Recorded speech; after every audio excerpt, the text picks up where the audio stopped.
Well, faith, yeah. I mean, I think it's probably essential, right?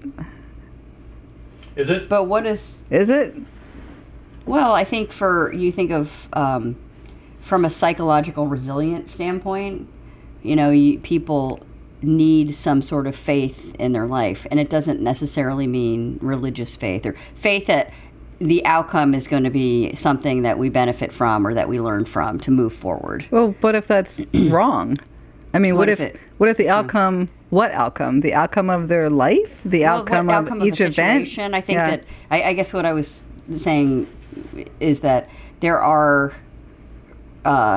components of, say, if we want to talk about psychological resilience, and one of them is having faith in that, hey, this is something bad is happening to me, but I'm going to get through this. And I'm going to grow from this because I have a strong support system, and I have, people that care about me. I have people I can reach out to, and there's a faith that you're going to transcend. Yeah, the topic of faith is so sort of vaporous. It's just, I'm not even sure, like, we should probably describe exactly what it is in a Socratic way. Like, when we're talking about faith, are we talking about belief?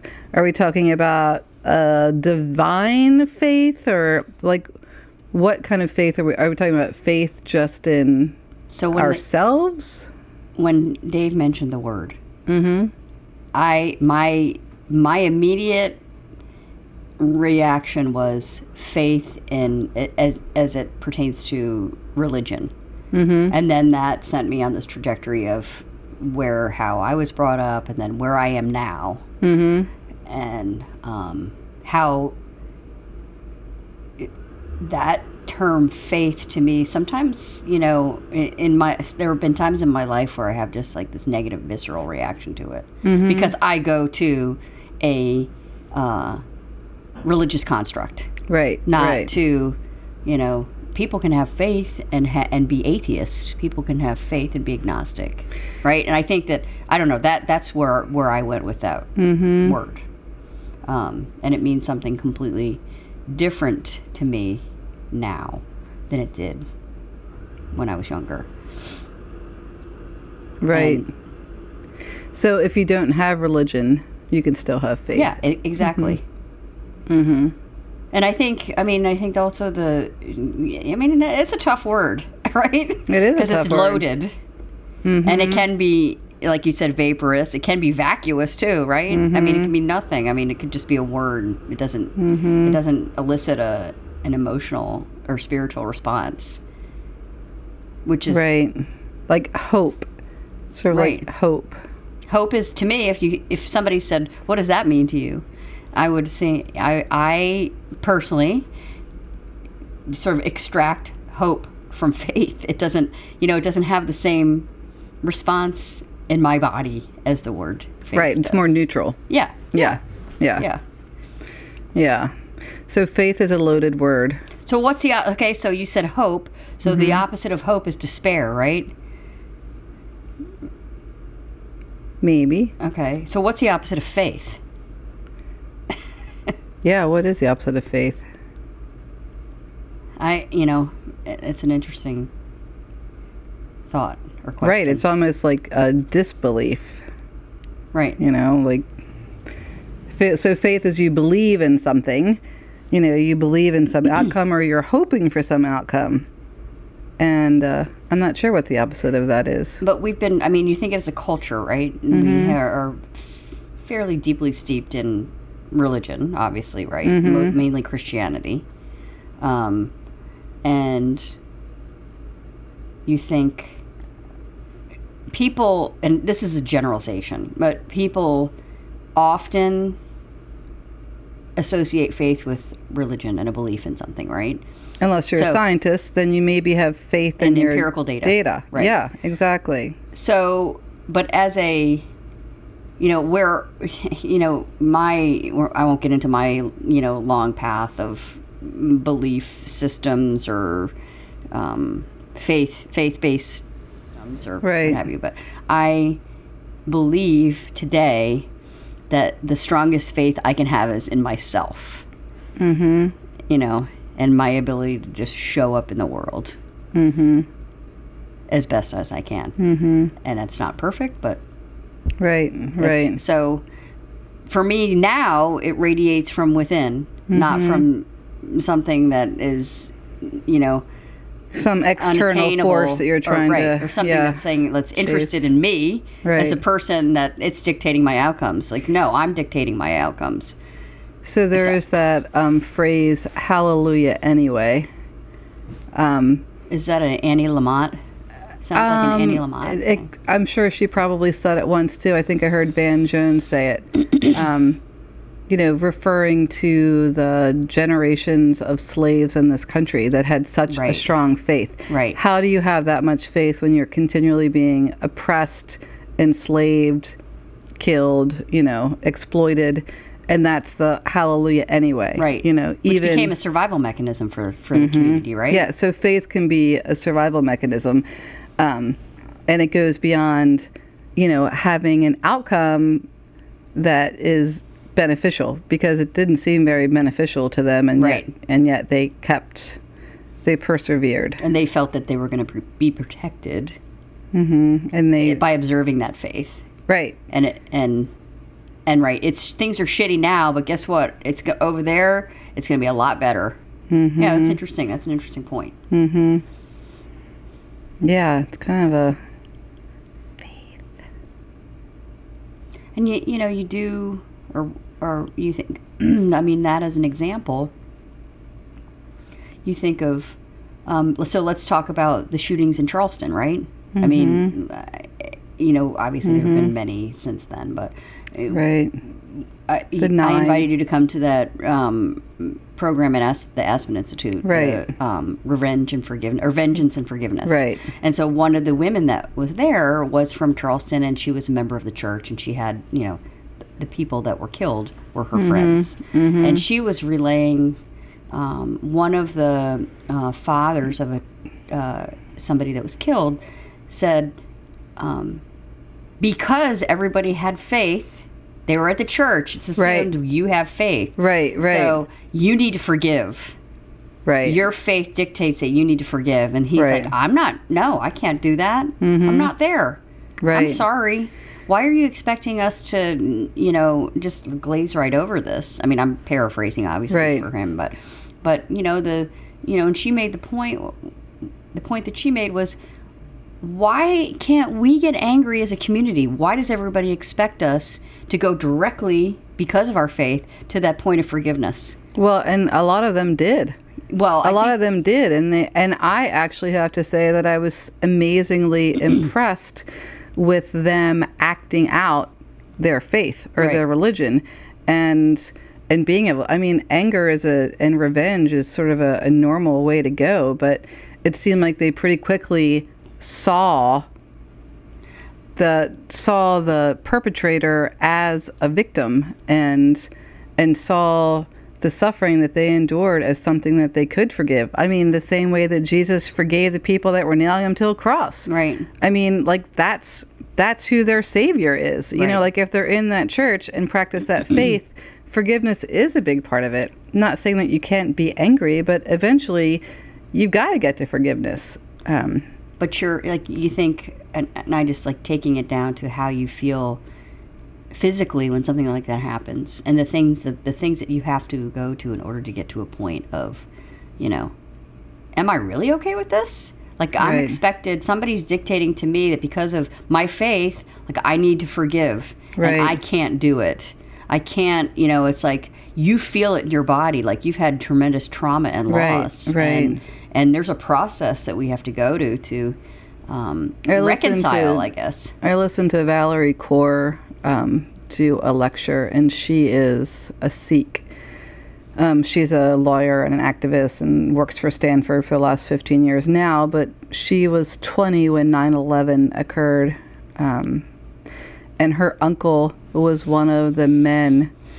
Well, he was the man that was shot in Arizona. He was out planting flowers outside of the gas station that he owned. And he, you know, had a turban on, and, you know, immediately the whole Muslim community was at risk because they put all these pictures of Osama bin Laden on with his turban head and Right. said, they are so some guy drove by and shot him and said, go back to your country, you terrorist, and killed him. So she had a horrible, of course, experience and response and felt so unsafe in this country, even though she was a citizen and her uncle was a citizen. But went on to do a documentary and interviewed people all over the world. In present time, she is promoting, it's called revolutionarylove.net, and she talks about her own faith as a Sikh, but a faith that goes beyond all religions. Right. And it's a three-pronged approach of love and loving the other and recognizing the other as someone different than you, and loving the opponent, who would be your oppressor or the gunman in that church. Right. That's the ultimate opponent, is the person who is enslaving you, killing you, treating you so, or nailing you to a cross. How do we learn to love that person? And she said for herself, it took her 15 years before she could forgive the man that shot her uncle. Even though she had done all this, assembled all these interviews, and even though she was a person of devout, extreme faith. Right. It took her 15 years, and it wasn't until her aunt, I think they called him while he was in prison, and her aunt forgave him. And in that moment, she was able to melt, because the guy that shot her uncle in jail said, when he died, he was going to apologize to this person when he saw them in judgment or whatever. Right. And so she realized, that there was this humanity, this common humanity, in what she still was framing as the other, this Right. this monstrous person. So, she said, these tenets that I'm trying to practice of this revolutionary love, loving the other, those that are different from us, loving the opponent, but the third piece is loving yourself. Right, and that should be first. Right. But she said all of these other leaders of causes like Gandhi and like Martin Luther King, it was all about nonviolence. Right. And it was all about showing up and, bringing people together. But it didn't emphasize the self. Right. It was love your enemy, Right. love the other, Right. but not love yourself. And she said, if we don't have that piece, then we can't Right. continue to hold that faith, because we're exhausted, Right. we're depleted, we're broken. And no, I was going to say, and I think that, as you were relaying that, I'm thinking we have lost faith in each other. Yeah. We have lost faith in, and you think we are all, we are all sharing the space, and we were made from the same material, right? Mm-hmm. And we have more in common than not, and so many people are driven to hate. Yeah, and we've lost Because that faith lost- in our country. We've lost faith Right. in the institutions that used to be known and recognized to support us. Like that the government was here to protect you, that, the EPA was here to bring the planet, safeguards right. of, to protect the humans that live on the planet and the planet, so it Right. could keep supporting us. Right. All of those things have deteriorated, and I think there is a crisis of faith. We don't trust the news. Right. We don't trust people's intentions. We don't trust, the media. Like, everything is And that's another, crumbling. right. And the interesting thing is, going back to the self and loving and accepting the self and having faith in the self is difficult when you have so many outlets telling you, relaying to you the violence and the hatred and the the world that is falling apart before our very eyes, right? Well, and those same outlets are also telling you to question yourself. Right. That your worth is not really valid unless you own these products, unless you look this way, are wearing these labels, these clothes, and are this color. Like that you aren't enough. Right. And this conditioning started back in the 50s, right? You think of commercials that planned obsolescence was so they could just build an economy based on the sale of products. And as we've gotten smarter and understand the triggers of the brain and psychology to make people yearn and desire and want, and what their weaknesses are, and how to have them basically addicted to things, knowing those psychological things that we all yearn to be accepted, we all yearn to be in community. Like that's how we literally survive as a species. We need each other. And I think that it's you made me think of you think of the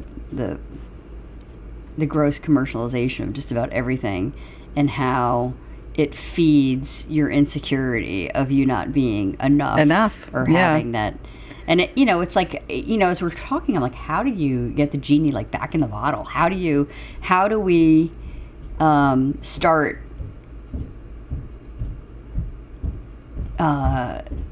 retrieving that faith and that soul that we feel it's I think you lost. Said it. It's an inside job. Yeah. Because by the time, before infants even have speech, they are being targeted by manufacturers. Logos and brand names are like, before they can even ask for them, they can, they're plastered everywhere. I mean, they're literally scientists figuring out ways and spending billions of dollars on how to market to like non-verbal humans. I mean, before you can even talk, you're being marketed to. And then we have these little, computers in our hands that are recording every impulse that we personally want to follow up on, so that they can market to us even more effectively. So how do you go back to a flip phone? That's what I have a flip phone. You go back to it. All right, faith in the flip. Go back. Faith in the flip phone. The flip flop. There we go. We're gonna have to start our own religion.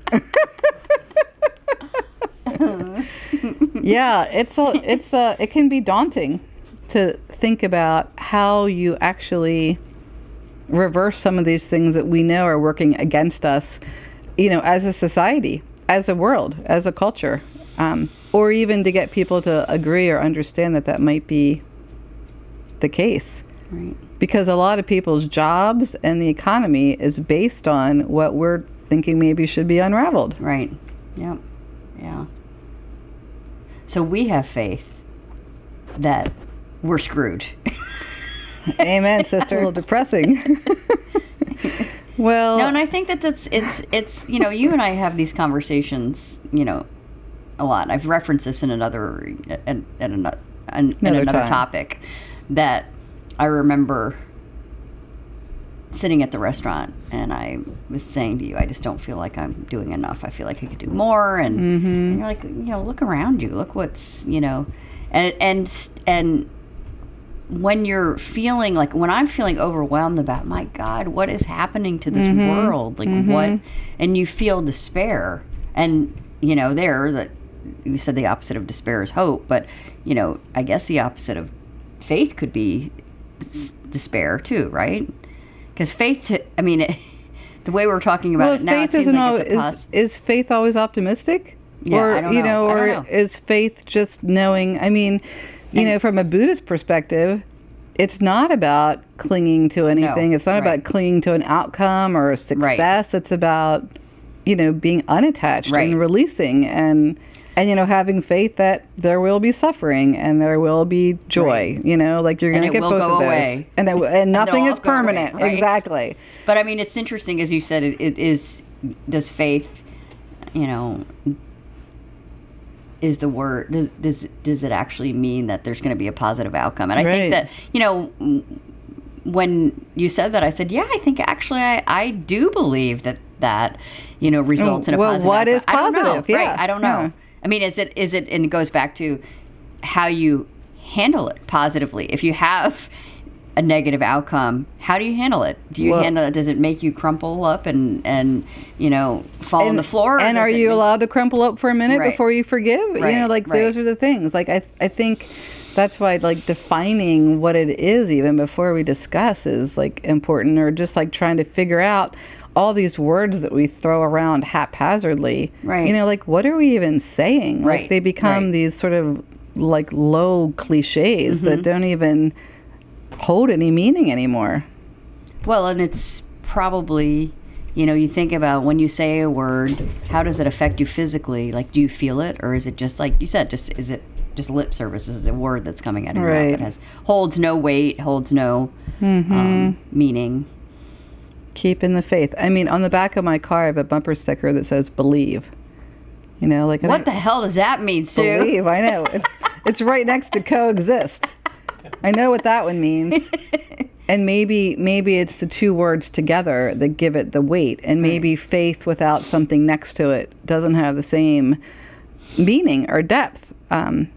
Maybe you can't know what that is. Maybe it's just up for the individual. But when you have coexist and believe, then believing in coexistence, believing that we can all share a planet, believing, and I think that's faith too. Faith and belief are sort of the same thing. Right. Like, you got to believe in something, or do you? Like, how do we get not through? Unless you're a nihilist. If you're a nihilist, you don't believe in anything, right? I mean, some days it seems like a good option. Yeah. I mean, what do you believe in? Well, like, what are the beliefs? Like, I believe in change and love. Like, what else is there that's certain? Got anything? Like, what do you put your faith in? Yourself? Oh, here we go. I mean, I think that's where, I think that's where I go. Like, I have to. I mean, and I don't know what that says about me, but that you can't depend on anything else or anyone else. No. In that, it's it, because I did go there. I'm like, that sounds. What does that mean? It's not hubris. I don't think it's I don't think it's arrogant to say I believe in myself. No, at all. But I think that I often go to whether it's default that I believe that I can make the right choices to do X, Y, and Z, and I'm not going to do it perfectly, but I believe it's that faith that no matter where you are, it's exactly where you're supposed to be. Right. Even if the choices you make appear to be wrong, there's still the choices that you need to make to learn what you need to learn. Right. And I mean, it's all an opportunity to learn something. And then, or it could be an opportunity to create shame and beat yourself up too. So it's like, how do I, where do I go with this? What path am I going to take? Right. And then, the whole, I think that for me, and we've been through, and we're going to continue this till we expire, but we're committed to growth, right? Right. And being better people in the world. Right. And there's things that we have to do, things that we have to eliminate in our lives in order to do that.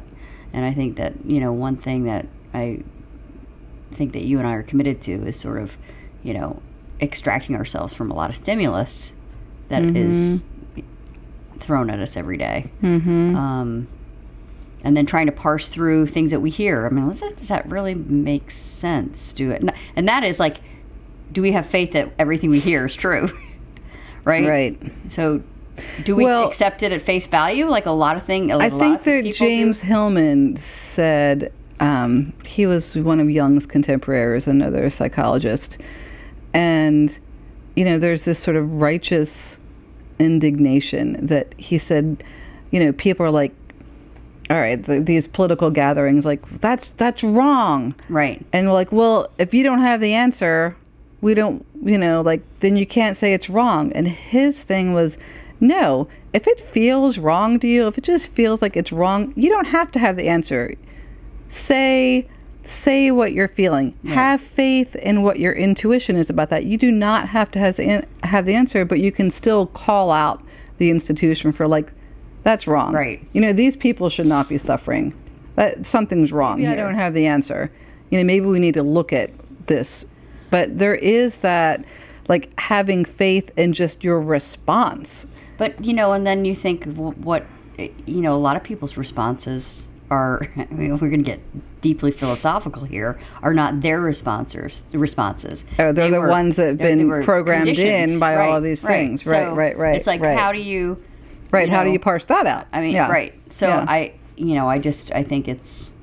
I don't know, The book that I'm reading right now, one of the characters, it takes place in the 1860s. It's like present day, pre this election cycle, during the Civil with War. Trump, and in the 1860s or 70s. And it's a scientist who's corresponding with Darwin. Oh, wow. Yeah, it's a fabulous book, very depressing and fabulous. This is Barbara Kingsolver's Unsheltered. And they're burning effigies of Darwin all over the place. The church is slaying him because he is turning everything upside down by thinking that natural selection is a thing and evolution is occurring. And, to me, I'm thinking, oh my goodness, like something that most of us totally accept and understand and see, all of science sort of laid out based on that premise, was completely not accepted. And, people were losing their positions and jobs if they were siding with Darwin at that time. Because they were threatening the They were threatening the status quo, right. The institution. Yeah.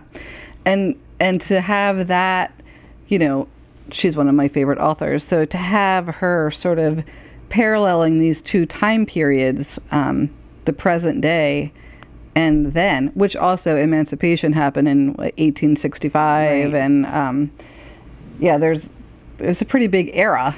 But yeah, so the things that you have faith in, that, the world is flat or not. Right. When everything changes and when you have a new set of information, like maybe the rug does get pulled out. Maybe everything that we thought was okay is not okay, which I think is what this society is going through. We thought we could just take and take and take, and that our economy could keep growing and growing and growing, and it was all going to be okay. And we're finding out that is not the case. It's not sustainable. Like, we cannot keep doing what we're doing. We can't stay on the path that our fathers were on, where you go to a company that extracts resources and creates products out of them that we then throw away within 6 months. Right. And I think that I was thinking, have you ever heard of the book Well-Dressed Ape? No. And I keep, lately I've been thinking about, just how fascinating our brain is, neurochemistry, and how we keep forgetting we're mammals, right? We're pack animals, mm-hmm. where we want to be together, we want to be accepted, we want to have a cooperative working relationship, right? And in order to do so, right, you're putting faith in that pack, right? But then you're also, sort of discarding some of your individuality and how you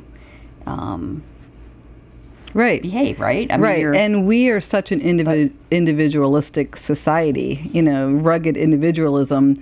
But there are so many societies, like in Vietnam, where, you are a brick in the wall, literally, right. And that's an honorable place to be. You are just another person planting a little stalk of rice in a wet field, and you are another person that's harvesting that rice.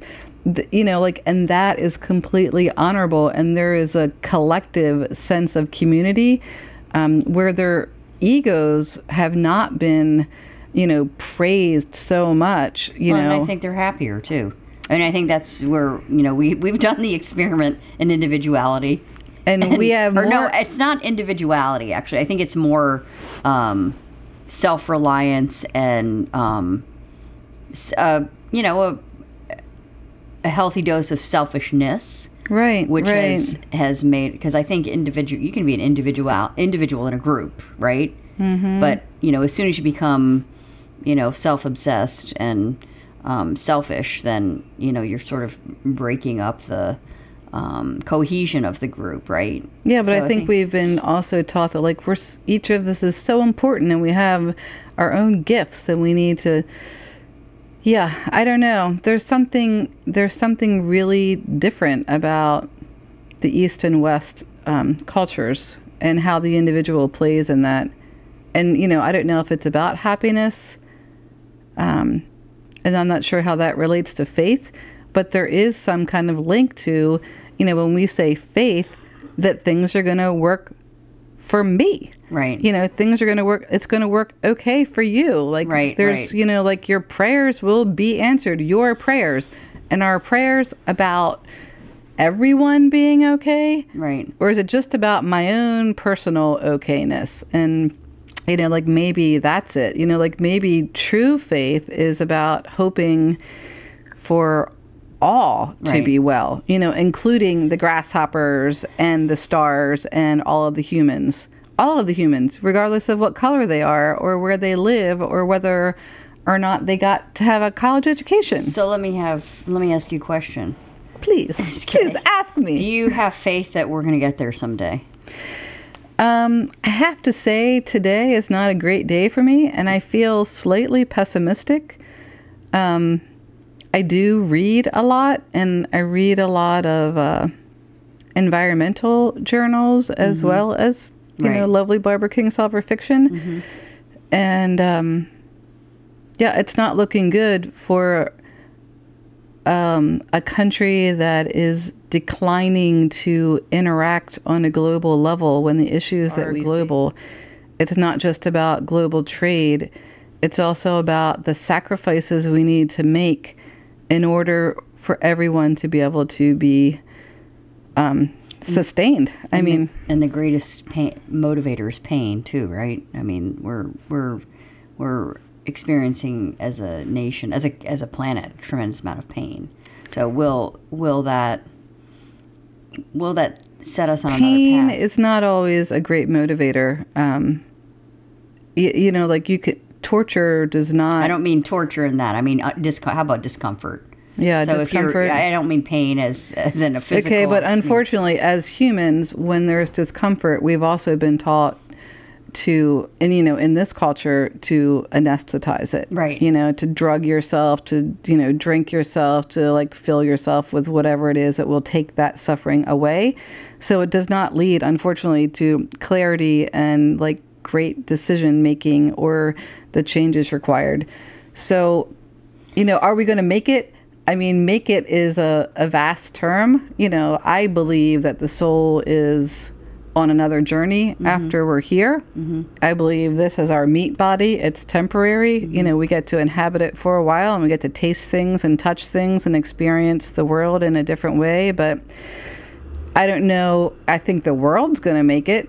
I don't know if our species will make it. Right. So we're going to wrap up. So we're going to wrap up. Amen. I was going to say. It's a little dark.